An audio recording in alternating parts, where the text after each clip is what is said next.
Deddy Corbuzier nggak butuh dana-dana itu, kita percaya gitu. Tapi sekali lagi yang dipermasalahkan adalah efisiensi anggaran atau pemotongan dari pihak kementerian-kementerian. Ini menjadi tidak sesuai. Kalau kemudian ini pengangkatannya tahun depan, mungkin setelah nggak ada isu soal pemotongan anggaran, mungkin itu ya lebih bisa diterima gitu.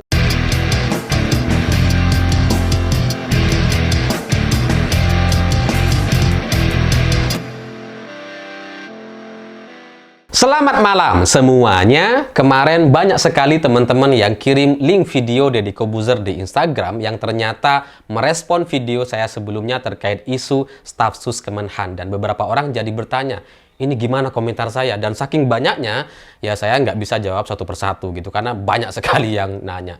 Dan sebelum saya merespon, saya coba cari tahu dulu, ini sebenarnya ada apa? Kok tiba-tiba Deddy Corbuzier merespon video saya? Video yang sebenarnya nggak terlalu menyebar, nggak terlalu viral gitu. Kenapa tiba-tiba direspon gitu?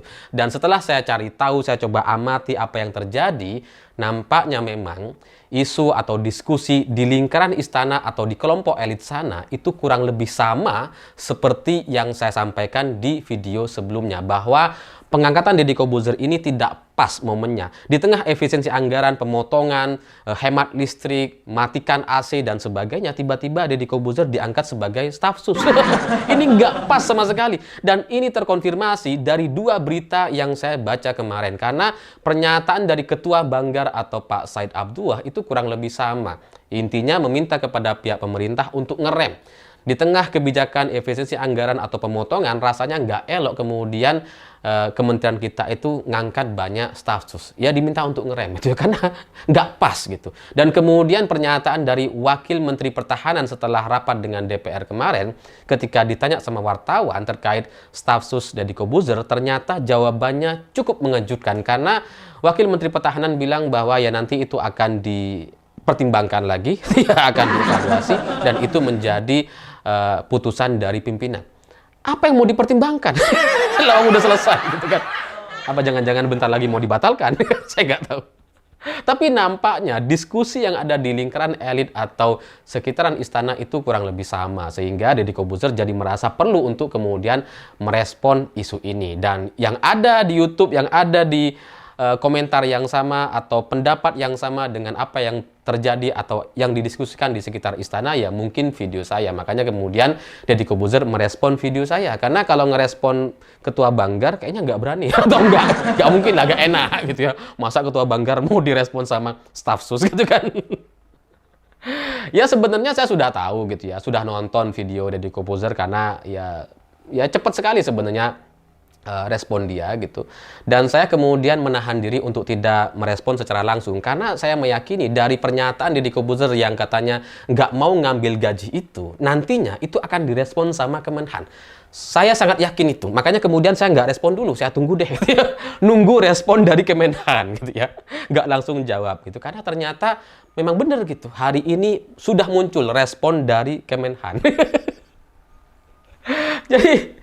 Jadi karena video Deddy Corbuzier itu sebenarnya adalah komentar-komentar yang sama ketika dia sampaikan di channel YouTube, saya kemudian merasa ya nggak terlalu perlu untuk merespon itu lagi, karena jawabannya akan sama gitu. Karena Deddy Corbuzier ini sudah respon di channel YouTube Siwo TV dan sudah saya jawab gitu. Terus kemudian muncul videonya. Ya kalau saya jawab pakai video lagi itu kan ya ngapain gitu. Di kolom komentar udah selesai itu bahasanya gitu kan. Masa muncul di video juga. Jadi ya sudahlah. Karena ini video Deddy Corbuzier itu sudah muncul, ya saya tunggu dulu dari Kementerian Pertahanan. Dan sesuai prediksi, Kementerian Pertahanan kemudian merespon lewat Kepala Biro Informasi Pertahanan Sekjen Kemenhan, yakni Brigadir Jenderal TNI Frega Wenas Ingkriwang. Dia kemudian menjelaskan bahwa ketika Deddy Corbuzier itu mengklaim bahwa dia tidak akan ambil gaji dan sebagainya, respon dari Sekjen Kemenhan ini, dia bilang secara administratif tentunya Kementerian Pertahanan akan tetap memberikan haknya sebagaimana yang diberikan kepada staf sus yang lain ataupun asisten khusus Menhan yang sudah diangkat kemarin. Jadi respon dari Brigadir Jenderal TNI Frega Wenas ini itu persis sama seperti yang saya sampaikan di kolom komentar di Siwo TV. Sudah saya jawab kepada Deddy Corbuzier bahwa kalaupun misalkan Deddy Corbuzier gak ngambil gajinya, ya itu menjadi keputusan dirinya. Tapi gaji atau tunjangan dari Kementerian Pertahanan itu adalah hak yang harus kemudian dibayarkan. Dan itu ya menjadi beban negara secara otomatis, karena anggarannya memang ya dari negara. Bahwa Dedi nggak mau ambil dan sebagainya, itu nggak ada mekanismenya. Nggak ada. Nah, respon dari Kemenhan kemarin secara administratif katanya, dan dia sudah menjelaskan seperti itu kan artinya Deddy Corbuzier ketika menyampaikan bahwa dia tidak ingin ambil gaji atau tunjangan atau apapun itu bentuknya, itu hanya sebagai sebuah klaim atau pernyataan pribadi. Tidak sampai kepada kesepakatan antara dirinya dengan Kemenhan. Ini buktinya gitu, Kemenhan sudah menyampaikan hal yang seperti itu. Kalau misalkan ada kesepakatan, gitu, sejak awal sudah dinyatakan bahwa Deddy Corbuzier nggak akan ambil gaji, tunjangan, dan sebagainya, gitu ya, dia akan bayar sendiri, termasuk operasional para staf atau pegawainya, gitu ya, maka nggak akan ada pernyataan yang seperti ini dari Kemenhan. Tapi ternyata kan terbukti gitu, dari Kemenhan mengakui bahwa ya nanti akan tetap dibayarkan, gitu ya. Dan ini sekali lagi persis seperti yang saya jelaskan. Jadi Kemenhan ini ya mengkonfirmasi. Jadi ketika saya kemarin menunggu Kemenhan untuk berkomentar, itu ya menunjukkan bahwa apa yang saya sampaikan itu ya memang benar. Dan ketika saya nunggu dan kemudian muncul jawabannya seperti sekarang, itu sangat-sangat menyenangkan sekali.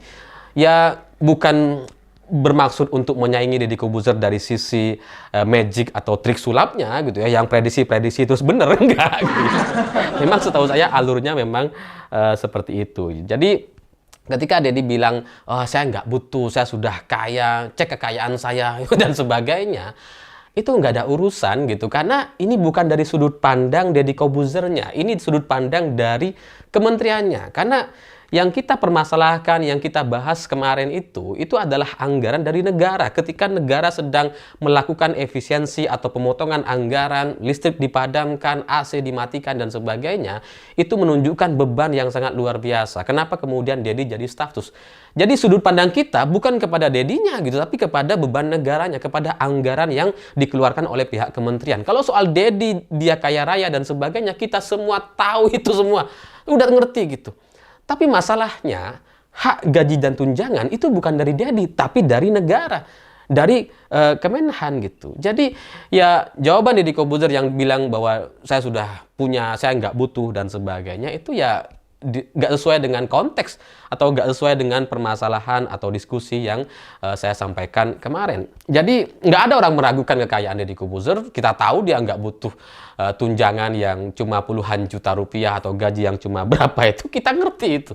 Tapi yang kita permasalahkan soal beban negaranya, soal efisiensi anggarannya. Jadi dari sini kan jadi terbukti gitu bahwa Deddy Corbuzier bahkan tidak bisa menjelaskan permasalahan yang sekedar menyangkut dirinya gitu ya. Dia jadi staf sus dan kemudian nggak ambil gaji gitu ya. Dan ketika merespon bagaimana respon masyarakat yang cukup negatif terkait Deddy Corbuzier yang diangkat menjadi staf sus, ternyata Deddy pun nggak bisa untuk menghandle itu semua, nggak bisa menangani atau membangun satu narasi yang bisa diterima oleh masyarakat. Karena kalau soal nggak ambil gaji gitu ya, sebenarnya itu bukan bukan hal baru lah. Banyak orang juga bilang seperti itu, tapi kenyataannya kita juga sama-sama nggak tahu. Kalau soal orang kaya gitu ya, yang kemudian jadi pejabat, ya setahu saya misalkan Erick Thohir, ya kaya raya gitu ya, Raffi Ahmad gitu ya, orang kaya juga gitu kan. Dan kemudian apakah mereka nggak butuh gaji atau tunjangan yang cuma puluhan juta per bulan? Jelas nggak butuh. Tapi kenapa mereka terima? Kenapa gitu? Karena menjadi pejabat itu banyak sekali kemudahan, banyak sekali privilege atau karpet merah yang bisa dia dapatkan dengan sangat mudah. Banyak sekali fasilitas, layanan yang kemudian dia bisa akses dengan sangat-sangat baik dibandingkan ketika dia tidak menjadi pejabat. Kalau dia nggak jadi pejabat, nggak ada tuh pengawalan-pengawalan yang wah super sibuk seperti itu. Yang ngambil dokumen aja dikawal sama patwal gitu ya. Yang mobilnya RI 36. Nggak ada fasilitas seperti itu gitu. Jadi ya ini nggak ada hubungannya dengan status kekayaan pejabatnya, nggak ada gitu. Jadi yang kita permasalahkan kemarin itu sekali lagi hanya sebatas soal anggaran dari negara atau beban negara yang ketika melakukan efisiensi anggaran, kementerian potong anggaran, ada karyawan atau pegawai yang dikurangi atau disuruh kerja dari rumah, kok tiba-tiba muncul Deddy Corbuzier gitu. Bahwa Deddy Corbuzier bilang dia nggak butuh, nggak perlu, kita percaya itu. Lawang pendapatan dia jauh lebih dari itu gitu. Tapi kenapa kemudian dia terima? Ya karena tadi fasilitas, layan dan apa yang dia dapatkan sebagai staf sus Kemenhan itu sangat luar biasa dan tidak ternilai atau jauh lebih besar nilainya dibandingkan soal angka, gaji, dan tunjangan gitu kan. Bahkan gaji dan tunjangan Deddy Corbuzier kalau mau masuk ke rekening atau ke nomor Deddy Corbuzier gitu ya, ngelihat saldonya mungkin nilai tunjangan dan gajinya ini minder. Kok mungkin sekali kita gitu kan, ngapain masuk ke sini gitu kan. Mungkin gitu. Saking kecilnya gitu. Dan kalaupun masuk mereka, nggak kerasa. Deddy Corbuzier ada transferan 30 juta. Apa itu? Kok cuma 30 juta gitu kan. Nggak kerasa. Kita percaya itu. Deddy Corbuzier nggak butuh dana-dana itu, kita percaya gitu.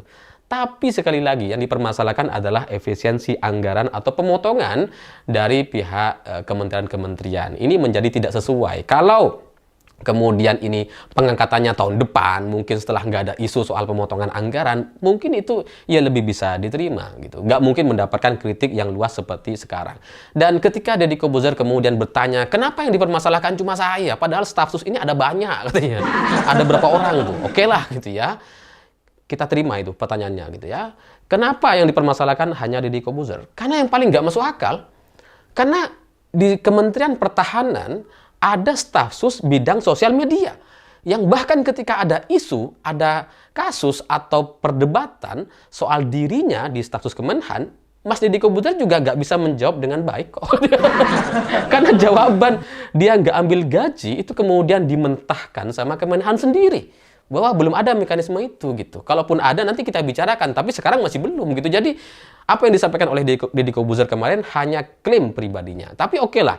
Kenapa yang dipermasalahkan hanya Deddy Corbuzier? Selain soal medsos yang tidak sesuai dengan Kementerian Pertahanan, nama-nama yang lain gitu ya, ini cukup sesuai untuk menjadi staf sus Menhan. Misalkan Majen TNI Purnawirawan Sudrajat di bidang diplomasi pertahanan. Sesuai gitu. Memang mungkin Menhan kita butuh itu. Terus kemudian Kris Wijoyo Supanji di bidang tata negara. Sesuai gitu ya, Kemenhan butuh itu gitu ya. Lenis Kogoya, Kedaulatan NKRI, Indra Irawan, bidang ekonomi pertahanan, dan Sylvia Evi Widiantari, bidang cyber security. Semua nama-nama ini dengan bidangnya masing-masing kita bisa pahami. Mungkin Menhan butuh itu memang gitu. Tapi kalau Menteri Pertahanan butuh staf sus bidang sosial media, ini yang kita kritiki. Ini yang kemudian kita nggak terima gitu. Gimana caranya gitu? Deddy Corbuzier lagi yang jadi gitu kan. Kemenhan lagi yang mau disosialisasikan atau dipikirkan bagaimana strategi sosial media mereka. Itu kan nggak sesuai. Lawang Kemenhan itu soal rahasia-rahasia negara kok. Dan untuk pertanyaan Deddy Corbuzier, kenapa yang dibahas cuma Deddy? Ini kalau mau saya jawab lagi, ya, itu bisa saya jawab, bisa tanya balik. Sebenarnya yang membahas soal Deddy, yang protes soal Deddy Corbuzier ada banyak gitu. Kenapa cuma saya yang dibahas? Kan itu masalahnya gitu. Jadi ya nggak ada masalah lah soal apa namanya Deddy Corbuzier, kenapa dia yang dibahas, kenapa dia yang dipermasalahkan. Ya karena memang ada beberapa kritikan yang kemudian ini sulit untuk kita temukan jawabannya gitu. Seperti misalkan tadi, kenapa Kemenhan butuh staf sus media sosial? Kenapa? Itu nggak bisa dijawab. Ya, saya bukannya kemudian ingin menjelaskan bagaimana seorang staf sus dan seharusnya dan sebagainya, enggak gitu ya. Ini hanya sebagai sebuah kritik saja dan memang itu disuarakan oleh banyak orang. Apa yang saya sampaikan di YouTube ini itu mewakili banyak sekali komentar orang-orang yang ada di media sosial. Saya menyampaikannya dan itu saya harap bukan sebagai sebuah kesalahan. Saya tidak protes soal misalkan kalau Deddy Corbuzier jadi staf sus dari Menkominfo misalkan, yang memang butuh soal staf sus di bidang media sosial, saya nggak akan protes itu. Dan itu juga sudah saya sampaikan kemarin. Jadi ya soal konteks mungkin juga perlu dipahami bahwa kita tidak mempermasalahkan Dedi sebagai pribadi, sebagai orang kaya yang sudah tidak butuh anggaran, tidak butuh uang, enggak. Yang kita permasalahkan adalah situasi negara atau pemerintah hari ini yang katanya melakukan penghematan. Saya pikir itu. Terima kasih sudah menonton. Begitulah kura-kura.